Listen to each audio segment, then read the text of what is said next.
ముస్లిం పాపం చేస్తూ అల్లా ఆజ్ఞకు తిరుగుబాటుగా ప్రవర్తించినచో ఆయన హెచ్చరించిన దానికి గురి అయిపోతాడు అని, అల్లా యొక్క శిక్ష అతనిపై పడుతుందని అతడు గ్రహించాలి. ఆయన ఆజ్ఞ పాలిస్తూ ధర్మ ప్రకారం అనుసరిస్తూ అల్లా వాగ్దానము వాస్తవము అని, ఆయన ప్రేమకు పాత్రులవుతామని గ్రహించడమే అల్లాహ్ పట్ల మంచి నమ్మకం ఉంచినట్లు.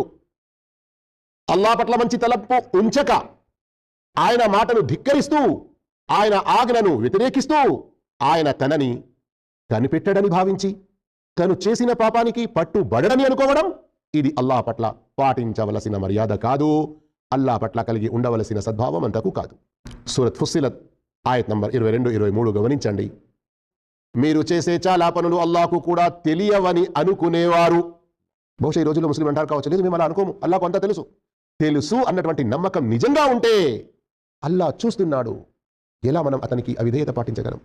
మీ ప్రభువు గురించి మీరు చేసిన ఈ దురాలోచనే మిమ్మల్ని సర్వనాశనం చేసింది, చివరకు మీరు ఘోర నష్టానికి గురి అయ్యారు. అల్లాహ్ ఇలాంటి చెడు తలంపుల నుండి మనల్ని కాపాడుకొని ఎల్లవేళల్లో అల్లాహ్ కారుణ్యం పట్ల ఎలా ఆశ కలిగి ఉంటామో అంతకంటే ఎక్కువగా అల్లాహ్ శిక్షల పట్ల, అల్లాహ్ యొక్క పట్టు పట్ల భయంతో ఉండి విధేయతలో ఉండే భాగ్యం ప్రసాదించుగాక.